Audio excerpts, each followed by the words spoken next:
이 저녁에 묵상할 하나님의 말씀은 고린도전서 12장 7절에서 11절까지 말씀 보겠습니다. 고린도전서 12장 7절에서 11절까지 한 구절씩 교독하고 11절은 함께 한 목소리로 낭독합니다. 각 사람에게 성령을 나타내심은 유익하게 하려 하심이라.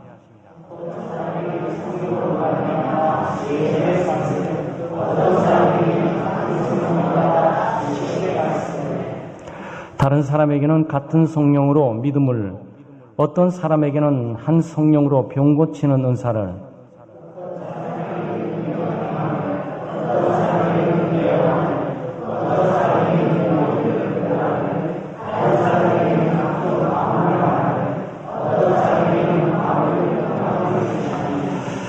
이 모든 일은 같은 한 성령이 행하사 그의 뜻대로 각 사람에게 나누어 주시는 것이니라. 아멘.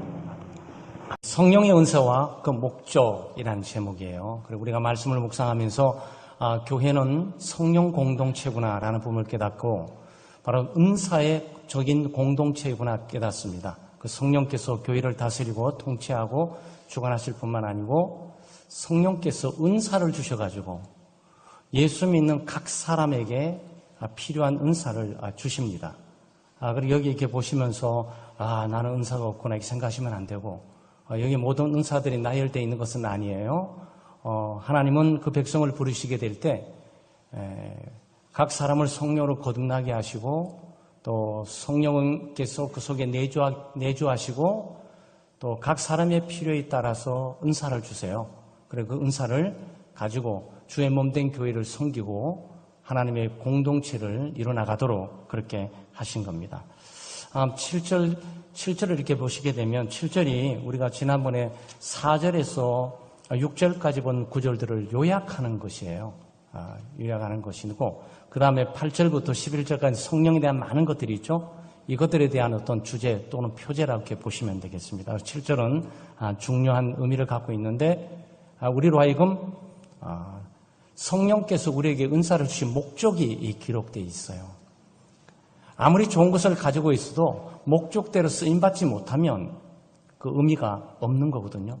사소하게 보이는 걸지라도 그것이 목적을 충분히 드러낸다면 그것은 굉장히 유익하고 가치가 있는 것이지만 아무리 똑똑하고 아무리 지혜롭고 아무리 많이 알아도 그 아는 만큼 지혜로운 만큼 목적을 이루지 못하는 지혜와 목적을 이루지 못하는 그런 것들이라면 가치가 떨어지는 겁니다.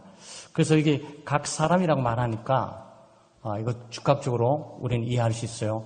각 사람, 믿음의 공동체 모이는 모든 사람들 가운데 그 중에서 각각 한 사람도 빠짐없이 이 속에 다 들어간단 말이죠. 그 성령께서는 부르실 때도 이미 예수 그리스도의 생명을 주실 뿐만 아니고 성령 자신이 믿는 자 속에 내주하실 뿐만 아니고 각 사람이 몸된 예수 그리스도 교회를 섬길 수 있도록 또 봉사하면서 헌신을 기억할 수 있도록 은사를 주세요. 그래서 각 사람에게 주시는데 여러분 각 사람에게 해당되는 거예요. 특정적인 인물, 목사님에게 기도 많이 하는 권사님에게만 주시는 게 아니고 각 사람, 믿음의 공동체의 각각을 향해서 성령께서 은사를 주신다는 내용이에요. 그래서 여기 은사 가운데 말이 좀 어려워요. 옛날에는 성령의 나타남 그랬는데 성령을 나타내심은 이렇게 표현하고 있어요. 그러니까 우리가 좀 주목해 좀 볼 필요가 있죠. 자, 이런 겁니다. 은사도 중요하지만 성령이 더 중요해요. 많은 분들이 여기 본문 가운데 가다 보면 은사의 강심을 더 많이 가지면서 성령 자신을 잊어버릴 수가 있거든요. 근데 사실은 은사가 나타나는 것이 아니고 성령이 나타나야 되는 거예요.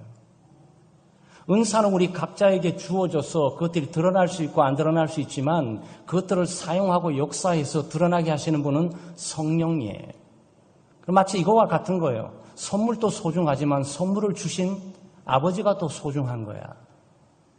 성령의 은사가 소중하지만 그 성령의 은사보다도 소중한 것은 성령 자신이에요. 이런 측면에서 모든 기독교인들은 성령을 그 속에 소유하고 있다는 측면에서 은사보다 능가한 것들을 이미 가지고 있는 거예요. 이 부분을 깨닫지 못하게 되면 자기는 무슨 빈약하고 갖고 있는 것이 없어서 허덕거리면서 마치 성령을 부르며 성령의 은사를 더 많이 달라고 너무나 영혼이 가난해서 그리고 요청하는 것처럼 보이는데 여러분 결코 가난하지 않아요. 여러분 부유하신 분이에요. 은사 한두 개, 서너 개 때문에 울고 불을 잃을 거 아니고 은사를 주시는 성령께서 이미 우리 속에 와 계시기 때문에 그 굉장히 중요한 의미를 가지고 있어요. 그 성령이 나타나시는 거죠. 그래서 교회는 성령 공동체일 뿐만 아니고 성령의 은사적인 공동체예요.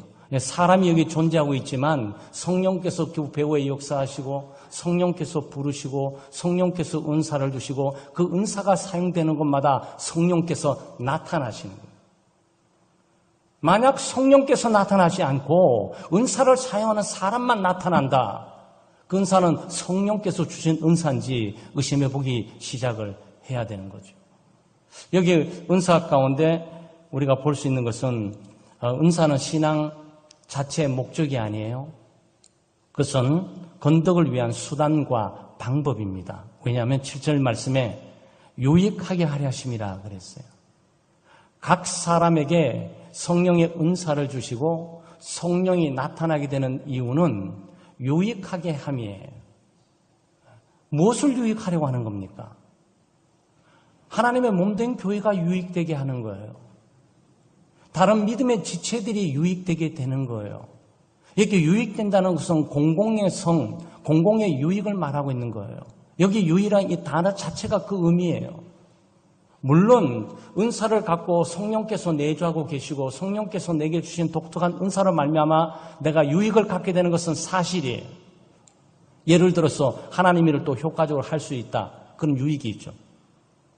또 성령의 은사를 주어짐으로 내가 더욱 성숙돼 가고 더 그리스도를 알아갈 수 있다는 측면에서 굉장히 내 자신에게 유익된 건 사실이에요. 그런데 성령 은사의 기본적인 목적은 은사를 갖고 있는 당사자가 아니고 당사자가 속해 있는 공동체의 공공의 유익과 선을 드러내는 걸로 반드시 드러나야 돼요. 그러니까 여러분이 은사를 갖고 있죠. 은사를 잘 찾으셔야 돼요. 은사를 잘 개발해야 됩니다. 그리고 그 은사를 믿음의 공동체를 위해서 헌납하고 드릴 줄 알아야 돼요. 그게 중요한 거예요. 근데 아무리 좋은 은사를 갖고 있으면 뭡니까? 우리 공동체에 도움이 안 되는 걸. 네? 아무리 돈을 많이 벌면 뭐합니까? 집안에 돈 일어날 번 들려주지를 않는 걸. 그 의미가 없어요. 자기가 돈 많이 벌었다는 뜻이 우리 공동체에 아무 유익이 없는 것이라면 그 돈 버는 게 무슨 도움이 되겠습니까? 자기 혼자 잘 먹고 잘 입고 잘 살기 위해서 부모님이 그처럼 키웠겠습니까? 그건 아니잖아요.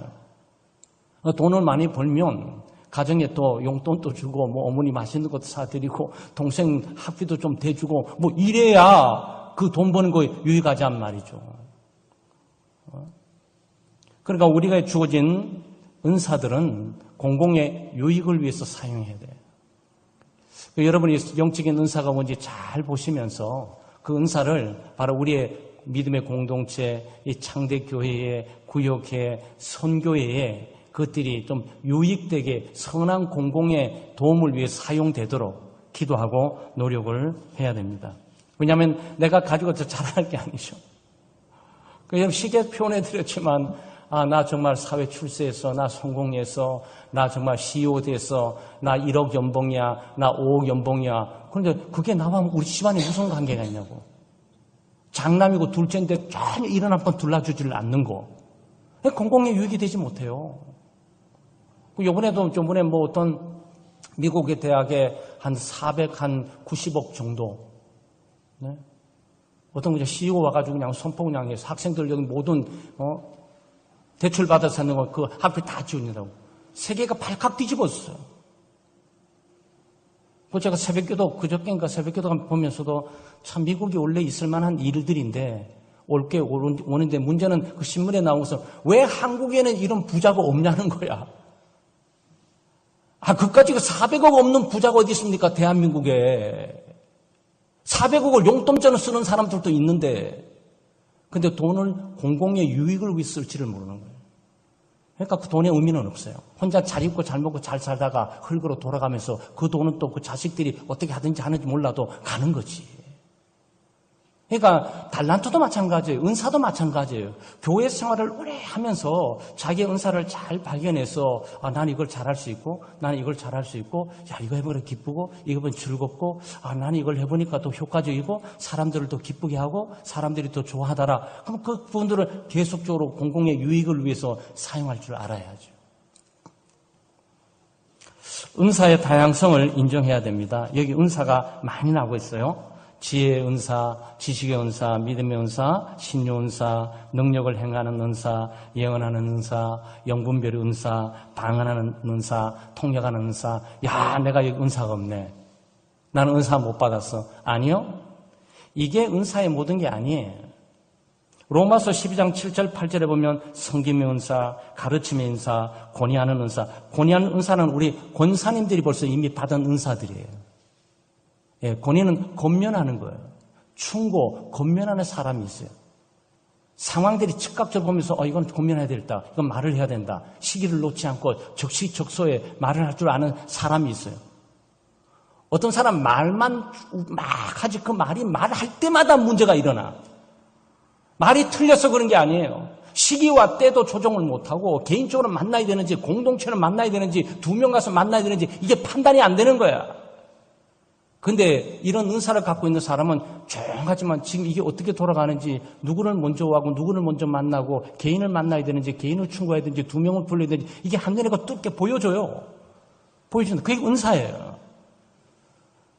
어떤 분은 여기 섬김의 은사도 있잖아요.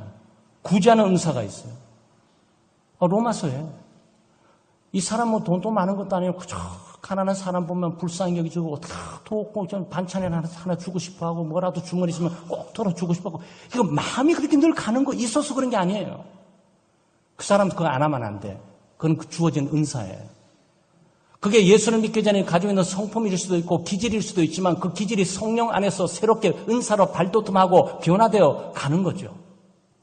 은사를 새롭게 받는 것도 있지만 실제로 예수를 믿기 전에 자기가 잘했던 부분이 예수를 믿고 난 이후에 그것들이 성령의 장중에 잡히면서 더 효과적인 믿음의 공동체에 쓰임받는 걸로 만들어지는 거예요. 그렇게 그냥 뭐 R&B를 하든지 재즈를 하든지 소리 치다가 그 목소리 좋은 게 예수 믿고 난 다니까 찬양의 톤으로 완전히 바꿔져 버려요. 그런 거예요. 근데 그게 일반적인 은사였지만 그 은사가 성령 안에서 그것이 영적인 은사로 강하고 힘있게 바꿔져 버리는 거예요. 다스림의 은사도 있어요. 잘 다스려요. 그리고 저는 이 은사들을 우리 장로님들 가운데 많이 봐요. 장로님들이 7분이시잖아요. 다양한 은사들을 가지고 섬기는 걸 제가 참 보면서 너무너무 감사해요. 순간적으로 이게 이렇게 되고 누굴 만나도 안 되고 이건 되고 다 순간적으로 생각을 많이 할 틈도 없이 그 부분이 보이는 거야. 그게 다스림의 은사예요. 너무 아무나 다스리는 게 아니에요. 아무나 뭐 사장하고 교장 선생님하고 아무나 목사한다 그래가지고 다 할 수 있는 게 아니에요. 그게 가지고 있는 은사들이 그 속에 함께 병행되지 않으면 그 직무를 감당하기가 어려워요. 에베소 4장 11절 말씀에는 직분의 은사라는 게 있어요. 사도, 선지자, 복음 전하는 자, 교사, 목사 등의 이런 게 있어요. 그러니까 직분도 단순히 직분이 아니에요. 그 직분은 그 사람이 잘할 수 있는 일에 대한 공동체에 검증되어서 그 은사가 검증되었기 때문에 주어진 일들이에요. 집사는 원래 구제하는 사람이잖아요. 신부는 막 시중 잘 드는 사람이잖아요. 교회 보니까 굳은 일을 마다하지 않고 하려 보니까 그냥 믿음이 있는지 좀 잘 모르지만 저 사람은 집사 돼야 돼라고 사람 생각하는 거예요. 그냥 그대로. 그냥 성경을 뭐 많이 크게 아는 것처럼 보이지 않는데 애들 앞에만 서면 애들이 그냥 또렷또렷 눈을 뜨면서 뭐 행설수를 하는 것 같은데 애들은 일단 휘어잡는 데는 뭐가 있다고요. 근데 성경을 엄청나게 많은 아는데 애들 앞에 가지고 뭔가를 열심히 하는데 애들은 전혀 눈길을 안 줘. 그 차이가 어디서 온 줄 아세요? 그게 은사에서 차이가 오는 거예요. 그런데 그런 은사들이 성경 속에 다양하게 다 있어요. 그리고 베드로전서 4장 10절 말씀에 각양 은사를 받은 대로 하나님의 각양 은혜를 맡은 선한 청지기 같이 서로 봉사하라. 각각 은사를 받은 대로 각각 은사, 그리고 아주 각양 다양한 형태의 은사들이 우리가 성경에 기록되지 않는 것들이 존재하고 있다는 거예요. 노래하는 것들, 성경에 노래하는 것도 잘 안 나와요. 악보를 만들면서 작곡하는 거 잘 안 나와요. 그렇지만 그것도 일종의 은사예요. 우리 교단에도 그런 은사를 갖고 있는 목사님이 계세요. 뭐 수시로 아마 여러분 잘 모르겠지만 유튜브를 보든지 좀 보게 되면 항상 새로운 찬송을 만들어서 띄워. 그거를 총회장인 저에게 먼저 알려고 꼭 알려요. 그래서 어떤 걸 딱 보면서 이거는 은사인데 너무 못 알아주고 있다. 그 은사를 공동체도 못 알아주고 같은 계급 속에 있는 목회자들도 못 알아주는 거야. 근데 여러분, 은사적인 공동체는 은사에 굉장히 예민해야 돼요. 왜냐하면 성령께서 그 은사를 통해서 자신을 나타내니까.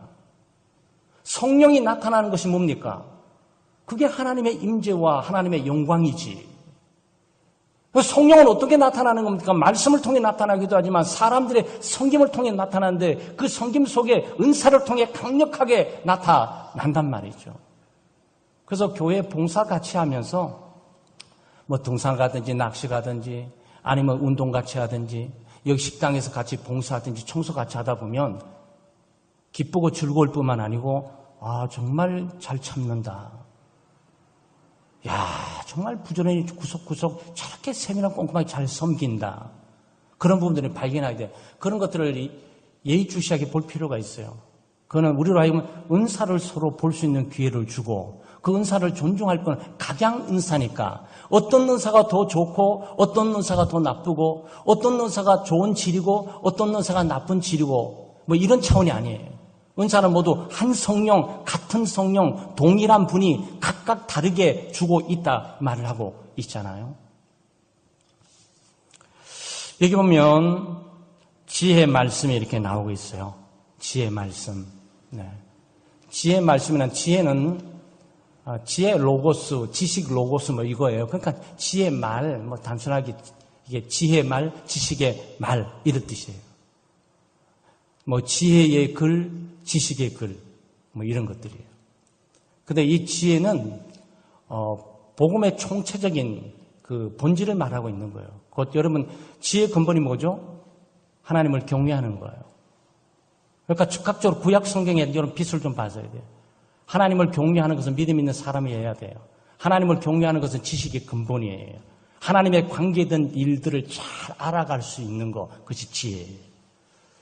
여러분이 세상 사람들보다 월등하게 뛰어난 사람들이에요. 왜? 일단 여러분은 예수 그리스도를 통해 하나님을 아니까. 근데 한순간 아는 걸로 끝나는 게 아니잖아요. 하나님을 아는 지식의 지혜에 자라가야 되는 거죠. 그러니까 그것도 일종의 은사에 속해 있어요. 그러니까 어떤 분은 이 복음의 총체적인 진리의 체계라고 이렇게 보기도 해요. 근데 이게 지식이 있잖아요. 지식이라는 것은 뭐 진리의 지식도 포함되지만 일반적인 삶을 살아가는 다양한 어떤 방안들, 또 가치들, 이런 것들을 판단하는 거예요. 그러니까 하나님과의 관계에 있어서 하나님과 동행하면서 하나님을 알아가는 그것들이 일종의 지혜의 말들이에요. 그러니까 모든 기독교인들의 성령의 인도함을 따라 이 지혜의 은사를 얻을 수 있는 기회를 충분히 부여하고 있어요. 제가 보기에는. 왜냐하면 매주마다 설교를 통해서 지혜를 전달해 주고 있잖아요. 왜냐하면 지혜는 하나님을 아는 것이고 하나님이 드러나는 거거든요. 성경을 많이 공부하는 거나 성경을 많이 읽는 거나 그것은 지혜에 대한 그 로고스를 많이 알아가는 거죠. 그 은사도 개발해야 돼 가는 거죠. 그럼 여기 지식의 말씀이라는 게 뭡니까? 지식의 말씀, 지식의 말, 이것도 은사예요. 일반적인 살아가는 삶의 진리의 지식과 이것도 있지만 지혜가 복음 체계에 전달되어 있는 내용이라면 이 지식은 그 체계를 알아갈 수 있는 이해 강도라고 보시면 돼요. 아무리 지혜가 충만하게 선포되고 늘려 있더라도 그것을 이해할 수 없으면 아무 소용이 없어요. 그런데 굉장히 이해심이 많은 아이들이 있어요. 세상을 살아가다 보면 이상하게 똑같은 조건, 똑같은 상황 가운데서 이해심을 가지고 판단하는 아이들이 있다고. 그것은 어떤 지식이나 정보에 대해서 주어지고 있는 것이 아니고 주어지는 정보의 지식 이유 속에서 그것을 이해하는 폭을 갖고 접근한다고요. 그렇잖아요. 여러분들 예수를 믿고 신앙생활 하지만 똑같이 교회를 이해하고 있습니까? 똑같이 목회자의 사역을 이해하고 있어요? 똑같이 직분을 이해하고 있습니까? 성경 공부를 똑같이 안 했다고요? 아니요. 똑같은 목사님이 똑같은 말씀을 가지고 똑같이 전파되고 있어요. 그 차이가 어디 오냐? understanding, 이해. 바로 이 지식의 은사에 관계된 거예요. 그러니까 그건 간구하고 기도도 할 필요는 좀 있죠. 이런 것들은 열심히 이 은사를 달라고 성령께서 이 성령과 관계된 것들이잖아요. 복음의 진리의 전체 체계라든지 또 그것을 이해할 수 있는 이해의 몫이라든지 이것들은 뭐라고요? 성령의 역사로만 가능한 거예요. 성령의 역사로 이해되어질 때 그것은 성령이 나타나는 거지. 교회 부흥의 역사란 무엇입니까? 하나님의 말씀이 증거되게 될 때 죄를 깨닫고 회개할 뿐만 아니고 모두가 예수 그리스도의 은혜를 깨닫고 감사하고 할렐루야 그러면서 기쁨을 갖게 될 때, 소위 은혜를 받게 될 때 그때 성령께서 나타나는 거죠. 이거 전부 지혜의 말씀과 지식의 말씀과 연관되어 있는 거예요. 굉장히 어렵게 보이는 내용들이지만 어떻게 보면 선지자라든지 선지자들요, 사도들, 그 사람들이 가지고 있었던 것들은 하나님을 아는 지식, 하나님을 경외하는 지식이라고 보시면 돼요. 근데 그 사람들이 기록되어 있는 이 내용들을 가지고 우리가 이해하는 측면은 그것은 지식에 속해 있는 은사라고 볼 수가 있어야 돼요. 우리 모두에게 필요한 거예요. 설교자도 필요하고 구역장들이 필요하고 교사들이 필요하고 교사들은 이것 붙들고 기도해야 되죠. 주여 이런 은사를 나에게 주시옵소서. 이 은사가 필요합니다. 지혜의 은사가 필요하고 지식의 은사가 필요합니다. 나에게 달라고 기도해야 되죠. 그럴 수밖에 성령의 나타남이 아니면 이해할 수도 없고 알 수도 없는 것들이니까. 믿음의 은사예요. 여기 있는 믿음의 은사란 구원받는 믿음을 말하는 게 아니에요. 구원받는 믿음 모두 공통적으로 다 가지고 있는 거예요. 네? 구원받는 믿음은 모든 예수 믿는 사람들이 어린아이와 장년이까지 공통적으로 다 가지고 있어요. 여기서 말하는 은사는 그 믿음의 은사를 말하는 것이 아니고 그것보다도 더 초월된 어떤 능력이 행사되는 믿음을 말하는 거예요. 아마 여러분 이 믿음을 이해하려면 예수님께서 백부장의 믿음을 보고 세상에 내가 이만한 믿음을 본 적이 없다 했던 그 믿음, 그걸 말하는 거예요. 똑같이 예수 믿고 똑같이 말씀을 따르고 있지만 특별하게 순종하면서 목숨 걸고 그 믿음의 사활을 걸고 갈 수 있는 종류의 사람을 보기 시작해요. 그러니까 예수님이 복음서에서 믿음이 적은 자들아 말을 했고 백부장의 이만한 큰 믿음을 말하게 될 때 그 바로 그 믿음의 은사를 말하고 있는 거예요. 히브리서 11장에 보게 되면 하나님의 백성들의 그 믿음창이 영웅적인 창이 있잖아요. 특별히 고난과 시련 가운데도 버티고 욥처럼 말이죠. 막 그 엄청난 그야말로 죽을 고비에 있는 가운데서 흔들림 없이 하나님을 찬송하리로다 이러면서 버티는 그 믿음. 그런데 이 믿음의 은사가 없으면 그냥 왔다 갔다 그러다가 있다가 간두다가 막 그냥 좌충우돌이야. 그런 분들은 특별히 기억하실 필요 있어요. 믿음의 은사를 달라고. 하나님 나에게 믿음의 은사를 달라고. 어떤 시련과 고난 가운데 시험에 들지 않고 무너지고 쓰러지지 않고 견고하게 버티면서 끝까지 하나님을 알고 시종에 갈 수 있는 그 믿음의 은사, 그걸 나에게 달라고 기도하셔야 돼요. 그 은사가 있어요. 히브리서 11장에 보면 그 사람들이 구원받는 믿음을 표현하고 있는 것이 아니고 삶의 전성 가운데서 어떤 시련과 고난과 역경들, 지금 톱을 켤 뿐만 아니고 죽음 가운데 이르서도 순교하면서까지 가족을 다 포기하면서까지도 믿음을 지켰던 사람을 발견하게 된다고. 그건 여러분과 제가 예수 믿고 구원은 그 믿음을 갖고 있는 사람 말하는 게 아니에요. 그 믿음의 토대 위에 이미 초월해서 이 세상을 향해 승리하는 믿음으로 가고 있어요. 그런데 그게 은사 가운데 있다고. 여러분, 그게 성령의 은사예요. 그러니까 교회가 이런 은사가 없이는 절대 이 세상의 악한 것과 시련들을 맞서고 앉아 버틸 수가 없는 거예요. 그러니까 우리는 이런 은사가 필요한 겁니다. 신유의 은사인데 병자를 고치고 치유하는 거죠. 네. 예수 그리스도 행할 뿐만 아니고 이 사도들도 행했던 그런 내용들이에요. 능력을 행하는 은사가 있어요. 그건 이적적인 기적을 행하는 실제 효력 있는 은사들을 말하는 거죠. 병을 고치는 것뿐만 아니고 그것을 능가해서 능력을 행해 나가는 거예요. 그러니까 아나니아가 죽은 일들, 도르가를 일으킨 사건들, 박수 엘루마를 소경되게 했던 것들은 전부 능력을 행하는 거예요. 우리는 이 영역을 완전히 다 이해할 수는 없습니다. 그렇지만 성령께서 이런 능력으로 강하게 교회를 통해서 일하고 계신다는 사실을 우리에게 보여주고 있는 거죠. 기독교 초창기 역사뿐만 아니고 한국교회 초창기 왔을 때도 이런 역사가 있었어요. 사실 이런 역사는 우리에게 있어서 가장 귀신을 추반한 것으로 많이 나타났어요. 저도 어렸을 때 이모가 귀신 들려서 고통받을 때 우리 교회 장로님들이 한 대여섯 명하고 목사님하고 까만 두루마리 입고 한 보름인가 한 달 내내 믿는 사람들아 군병 갔더니 앞에 가신 주를 따라가리라. 어린 마음에 이게 뭐지? 집안에 날마다 소리가 들리고 말이죠. 기도하는 소리가 들려요. 하고 치유하고 나왔고 그 이모가 예수를 믿고 신앙생활을 잘한 모습을 우리 평생에도 볼 수가 있었거든요. 그 능력을 말하는 거예요. 실제로 교회는 바로 그 능력을 갖고 있다는 것이 아니고 성령께서 교회를 통해서 그 능력을 나타내는 거예요. 근데 그 교회라는 것이 건물만 하고 있는 게 아니잖아요. 여러분이 교회라고. 바로 우리가 교회라고. 우리를 통해서 하나님께서 그 성령의 강한 능력으로 나타나시는 거예요.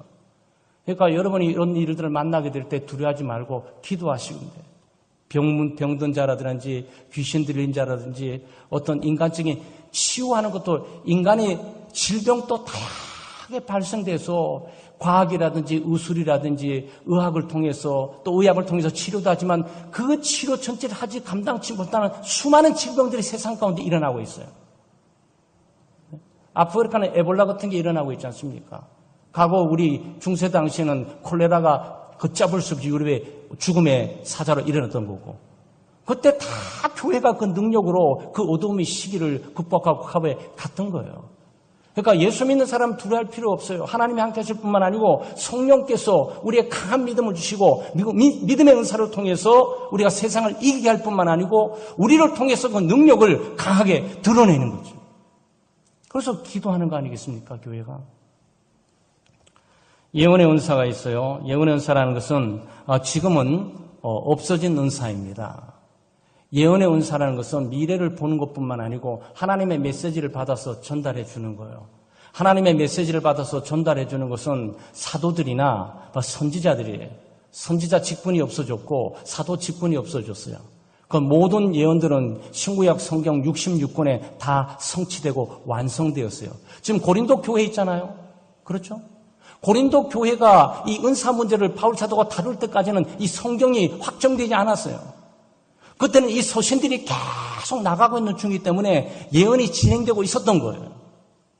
그러나 사도들을 통해서 예언이 다 완성되고 신구약 66권으로 정리가 되게 될 때 더 이상 예언은 없습니다. 예언의 내용이 남아있고 예언의 성격과 이 속에 다 들어있는 거죠. 그래서 여러분 예언을 받으려면 어디로 가야 돼요? 네, 산에 올라가서 이상한 목회자라든지 예언을 받았다 이런 많은 사람은 들으면 안 돼요.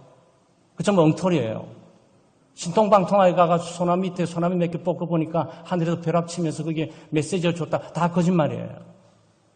하나님의 예언은 이 속에 다 들어있어요.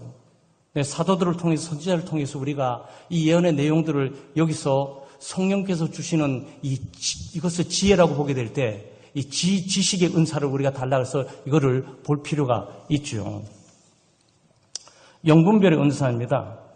영분별의 은사인데 지금도 마찬가지지만 이 고대 사회 특별히 이때는 거짓 선지자들이 많이 있었어요.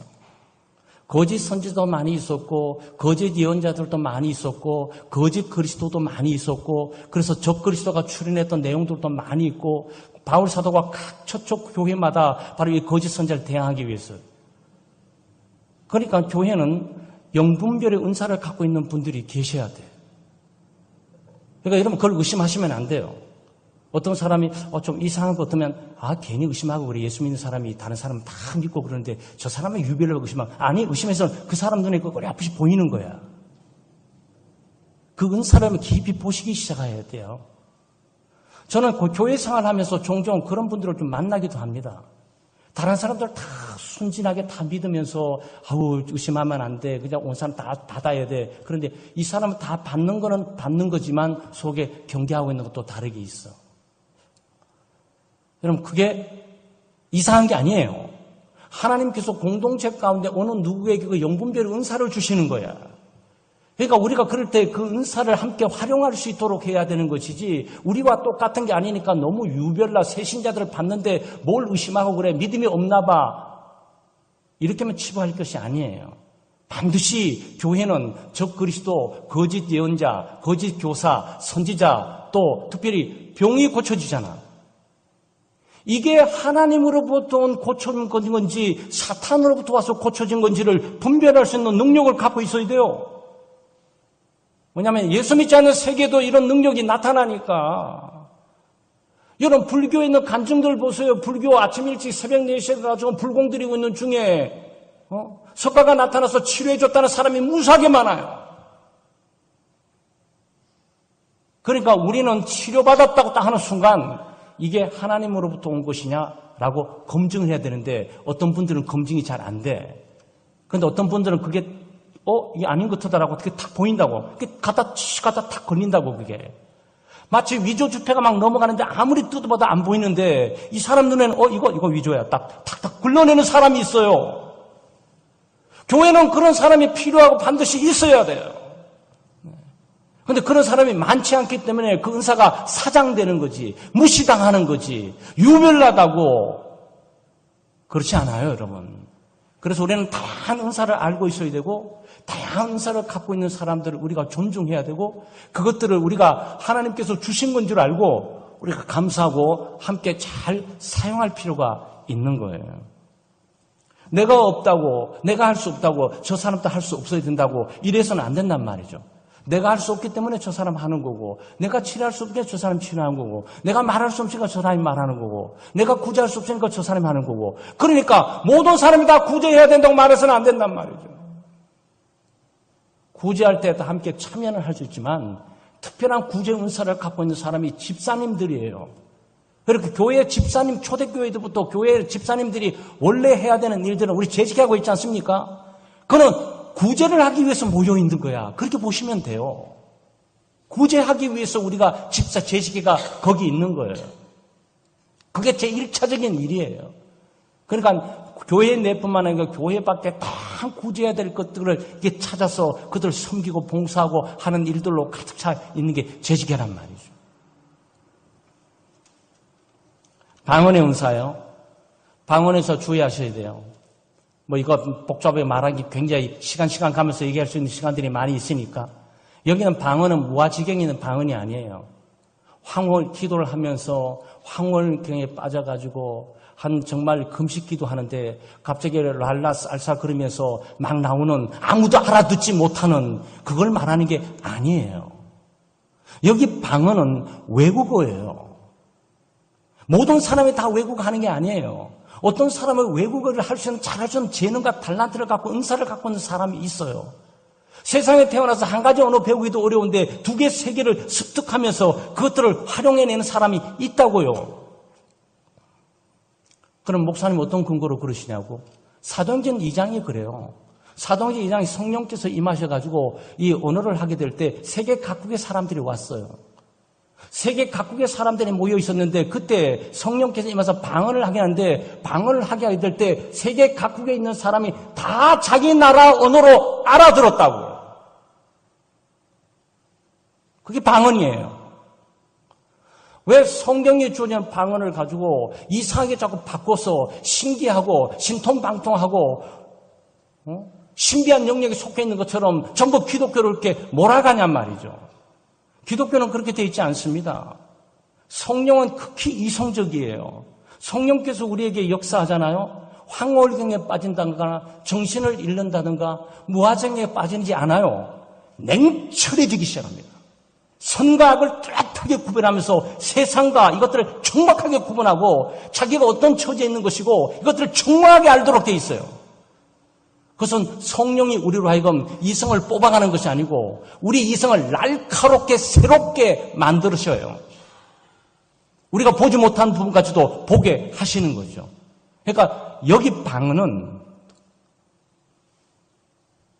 학교 입학해가지고 막 랄랄쌀쌀 하다 보니까 아무도 알아듣지 못하게 하는 그걸 말하는 게 아니에요. 갑자기 기도하다가 하는 그걸 말하는 게 아니에요. 여기 방언은 하나님의 큰 일을 담고 있는 언어예요. 그래서 사도행전에 가시게 되면 거기서 성령께서 임하시고 세계 각국의 사람들이 왔대 방언을 말했다 그랬잖아요. 그렇죠? 방언을 말하게 될 때 그 방언은 각 나라 사람들이 알아듣는 그 당시에 통용어를 말한 거예요. 그래서 이건 은사예요.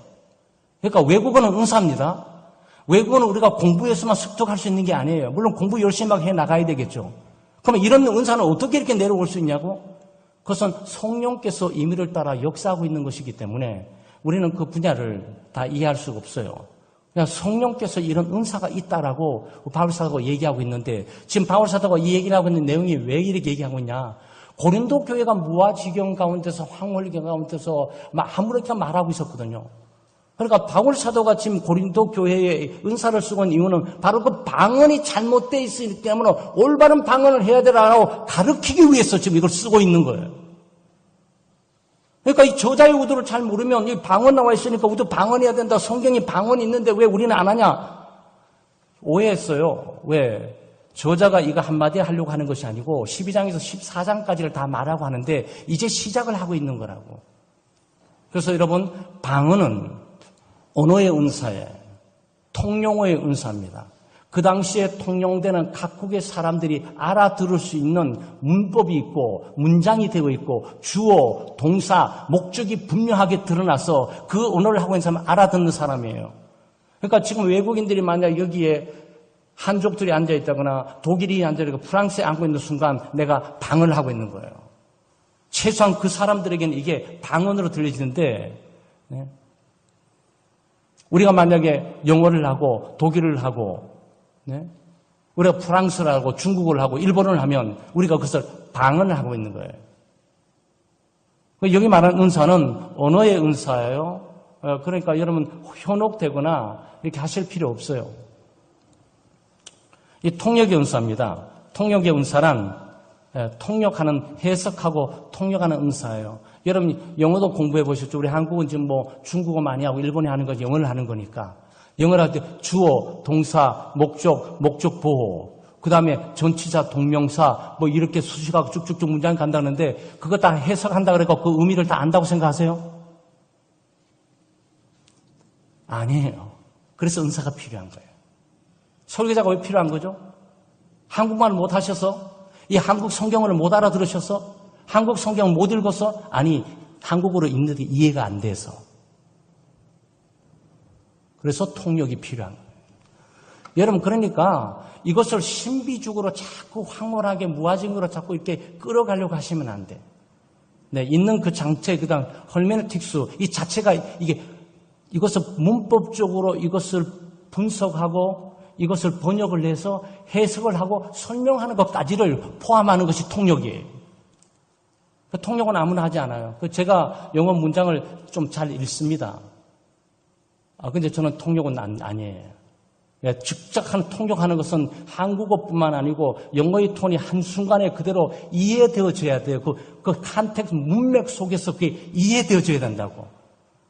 그것을 따라서 읽는다 그래가지고 다 이해할 수 있는 게 아니에요. 여러분, 한국 성경이 있죠? 한국어로 되어 있는 거? 그거 다 따라 읽는다 그래가지고, 말한다 그래가지고, 이게 다 이해됩니까? 그래서 해석이 필요한 거예요.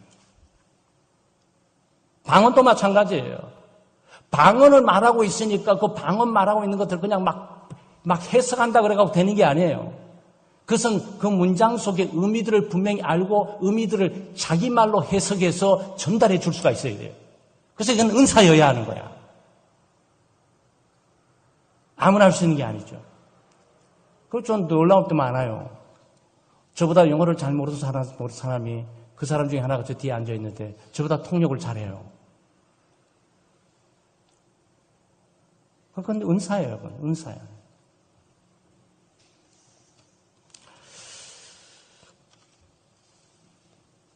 은사는 마지막으로 하나님의 주권적으로 주어지는 거예요. 11절 말씀에 이 모든 일은 그것이 지혜든지 지식이든지 믿음이든지 병 고치는 거든지 능력이든지 예언이든지 분별함이든지 방언이든지 방역 통역함이든지 그 모든 것들은 한 성령께서 행하신다고. 그러니까 여기에 말이죠. 우리 모두가 저 사람이 이걸 하고 저 사람 저거 하니까 그 사람의 능력을 말하고 있는 게 아니에요. 그래서 성령께서 그 은사를 주시면서 성령이 나타나는 거지. 그 7절의 말씀이에요. 여기에 강조하는 것은 내가 어떤 은사를 가지고 있냐라고 이 문제가 아니고 성령께서 나타나느냐 안 나타나느냐 이건 문제죠. 어쨌든 다양한 은사들이 교회 가운데서 A, B, C, D, E, F 이 모든 사람이 어떤 사람은 지혜를, 어떤 사람은 지식을, 어떤 사람은 믿음을, 어떤 사람은 능력 행하는, 어떤 사람은 병 고치는 것을, 어떤 사람은 영분별함을, 어떤 사람은 방언을, 어떤 통역을 말하는데 그 모든 것들은 그 모두 각자가 하고 있지만 전부 스탑! 한 성령께서 하고 계신다! 라는 내용이에요. 바로 여기서 기독교인들이 다른 은사를 갖고 있는 사람의 행함을 부러워할 필요, 그건 자기가 하는 게 아니에요. 그건 자기 거 가지고 폼 잡고 하고 있는 게 아니에요. 구원도 하나님부터 오는 거지만 은사도 다 하나님께 주시고 결국 누가 하냐? 한 성령이 행하고 계시니까 모든 영광은 그 한 성령이 받으셔야 되는 거지. 그리고 여기 주어지는 것이 뭡니까? 그의 뜻대로 각 사람에게 나눠준다. 오해하시면 안 돼요. 기도하지 말라는 뜻이 아니에요. 기도 죽도록 해도 못 받을 수 있다라는 뜻이에요. 우리 마음대로, 우리 생각대로, 우리 뜻대로, 우리 구도대로, 우리 기도대로 막 돌아가도록 돼 있는 게 아니다. 죽도록 50년을 기도해도 나는 너에게 뜻이 없고 이겨야 라고 하면 그걸로 간다고. 그래서 기도할 필요가 뭐가 있어? 아니, 그래도 그것이 나를 통한 역사일지 모르는 하나님의 섭리가 있으니까 기도하는 거죠. 제가 이 말씀 드린 이유는 뭐죠? 성령을 자기 마음대로 조정하려는 사람들이 있어. 성령은 삼위일체 하나님이잖아요. 그렇죠? 하나님이에요. 하나님을 감히 조정할 수 없어요. 하나님이 그 뜻대로 가면서 내가 주의 뜻대로 하나님이 제가 방언의 은사를 주세요. 방언의 은사를 주세요. 하나님 안 주셨다면 감사하셔야 돼. 왜? 주면은 뭔가 하나님의 뜻이 안 이루어질 가능성이 있었기 때문에 안 주셨던 거야. 근데 기풀코 고집 부리면서 땡깡 부리듯이 산에 올라가지고 소나무 몇 개 뽑으면서 안 주면 나는 죽는다고? 아니, 그러면 하나님께 자기 마음대로 하나님을 위협하려고? 여러분, 그런 신앙생활이 어디 있어요? 그런 신앙생활이 어디 있습니까? 감히 하나님 앞에서 하나님의 그 뜻대로 행하도록 되어 있는데 하나님 당신 뜻은 이지만 내 뜻은 방언인데 방언 안 주면 나는 안 된다고 계속 우기면서 밤낮으로 기도만 하고 있으면 그 정상이 아니란 말이죠. 지금 우리는 지금 이 말을 자연스럽게 하고 있지만 어떤 교단에는 제가 이 말을 하게 될 때 굉장히 불편할 거야. 우리가 아까 성령이 오셨네, 성령이 오셨네 그랬잖아요. 그것도 우리가 신학적으로 잘 이해하셔야 돼. 나는 성령이 없어 지금. 성령이 구름처럼 둥둥둥 떠다니고 계셔. 기도 막 하면서 금식기도 하면서 성령이 훅 들어오고 그런 등시로 알건 자체가 신학적으로 문제가 있는 거예요. 만약 그 찬양을 그렇게 부르고 있다면 굉장한 문제 있는 신앙생활을 하고 있는 거예요. 성령이 어디 계십니까? 우리 마음에 계시지. 와 계신 성령이 또 오실 필요가 뭐가 있겠어. 거기서 우리가 성령께서 오시옵소서 하게 될 때 이 성령에 충만하게 나를 지배하고 통치하기를 원하는 신학적인 지식을 가지고 우리가 그 찬송을 부르고 있는 거죠. 성령이 없어가지고 그냥 막 차에 막 기름이 없어서 막 못 가니까 어쩔 줄 모르자 안달부달 해가지고 막 그냥 큰일 났다 싶어가지고 막 이동산도 다니면서 그냥 주시옵소서 그러니까 하나님께 다 보겠다가 야구공처럼 그래 얘다 그냥 성령 받아라 던지면 성령 딱 받고 말이지. 그거는 야구에서 통하는 거지. 성령이 하나님이에요, 여러분. 막 오시죠, 가시죠, 막 할 수 있는 분이 아니에요. 그것이 우리가 벌써 2절부터 3절, 4절까지 본 내용 아니겠어요? 성령은 삼위일체 하나님이고 예수 그리스도는 성령께서 은사를 주시고 그리스도는 직분을 주시고 역사하시는 하나님이시다. 그러면서 이미 삼위일체 하나님을 딱 정립해 놓고 그리고 지금 여기 오고 있잖아요. 그러니까 그러면 성령은 하나님. 성령 주시옵소서 말하는 뭔가 잘못됐어요. 우리는 그렇게 기도해요. 찬송 그러면은 이 찬송의 원작가에 대한 내용을 다시 들춰볼 필요가 있고 번역을 하게 될 때 과연 성령 오신다는 것이 뭐 갑자기 없던 것들이 위에 쏟아진다는 의미로 했던지 볼 필요는 있죠. 그런데 우리가 성령이 오시옵소서 그럴 때는 우리에게는 안 어울려요. 왜? 이미 와서 거듭나게 하시고 나를 새롭게 하시고 내 속에 머물고 계시면서 그리스도를 대신해서 일평 영원토록 함께 하신다는 그분이 어느 날 갑자기 얘 또 마음에 안 들군 또 아이 떠나버려 버려버려 휙 떠났다가 다그만이 또 찾아왔건 오시옵소서 그래 가줄게 휙 들어오고 그게 아니에요, 여러분. 한 번 모신 성령은 영원히 가지는 않아요. 우리 속에 순간순간마다 함께 하세요. 그 성령께서 오시옵소서 하는 것은 내게 없던 성령이 갑자기 하늘로부터 휙 내게 쏟아져 오시라는 그런 뜻이 아니고요. 내가 성령을 모시고 살고 있는데 성령의 통치와 지배를 받지 못하고 살았으니 이제 성령께서 내 모든 인격과 삶을 다 충만하게 주관하시고 통치하시고 다스려 주시옵소서 그 의미를 가지고 성령이 오시옵소서 우리가 그렇게 찬송을 하는 거예요. 만약 그렇지 않고 우리가 찬송을 막 부른다 그러면 성령은 왔다 갔다 성령도 힘들고 바빠요. 그렇지 않습니다. 사랑하는 여러분, 여러분이 가지고 있는 은사가 무엇입니까? 그 은사는 우리 공공의 유익을 위해서 사용돼야 되고요. 또 여기 있는 은사들뿐만 아니고 에베소서 또 베드로전서에 있는 은사들을 이 외의 은사들이 필요한 것 있다면 그것을 간구하세요. 그렇지만 그 간구하는 것들이 하나님 성령께서 그 각 뜻을 따라 주시고 계심을 깊이 이해하고 내가 구했는데 받지 못할 수도 있는 거고 내가 구했는데 다른 걸로 바꿔서 주실 수도 있는 거고 또 구했는데 지금은 없다가 전혀 안 구하는 어떤 순간에 갑작스럽게 내게 다가올 수도 있는 거고 그런 겁니다. 그것은 그분의 주권에 달려 있어요. 우리 기도 얼마나 열심히 하고 있습니까? 새벽에 교회 부흥되게 한국교회 교회 부흥 성장 멈췄으니까 부흥 기도하고 있지 않습니까? 근데 그 기도는 우리의 기도 열심히 했으니까 이 정도 열심히 했으니 우리 시간 갖대 오시옵소서라는 건 또 잘못된 거예요. 우리는 그냥 이 시대가 아닐까 이 시대였으면 라는 기대와 소망을 가지고 일전에 기도할 뿐이지만 나머지는 그분의 뜻 가운데서 한국교회가 다 무참하게 무너지고 난 다음에 구리토기들이 정신 차리고 부흥의 역사의 전면에 서게 하는 시대가 오게 해드릴지 그건 아무도 몰라요. 그분의 뜻에 달려 있는 거죠. 사랑하는 여러분, 은사를 교회 공동체를 위해서 잘 사용하셔가지고 성령의 나타남에 귀한 도구가 되시길 주의 이름으로 축원합니다. 함께 기도합니다. 우리가 하나님 나에게 은사를 주시고 또 가지고 있는 은사를 잘 발견하게 해주시고 그 은사를 믿음의 공동체를 위해서 잘 사용할 수 있도록 은혜를 달라고 기도해 주시고 우리 새생명 전도 축제 또 전도 대상들을 초대하는 바로 26일 하나님의 역사와 은혜를 위해서 기도해 주시고 또 우리 특별히 한국에 여러분 기억나시면 기도해 주시면 더 좋고 6월달 되면 또 서울시가 퀴어 축제 동성애 축제가 해가 갈수록 점점 강도가 높아져 가요. 그래서 퀴어 축제가 좀 방해를 받고 또 이 부분들이 좀 바꿔지도록 좀 기도해 주시길 바랍니다. 또 도덕적으로 낙태 문제도 굉장히 심각해요. 그것은 낙태 죄가를 반대하는 일들이 있어요. 낙태는 죄예요. 그건 12개월이 됐든 12주가 됐든 3주가 됐든 그 생명이에요.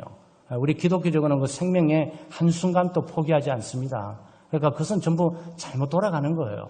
그러니까 우리 신앙이 많이 흔들리는 시기니까 우리도 정신 차려야 되고 국가도 정신 차려야 되고 그리고 사회에 있는 지도자들 정신 차려서 이 도덕과 윤리를 잘 지키도록 기도해 주시길 바랍니다. 함께 기도합니다.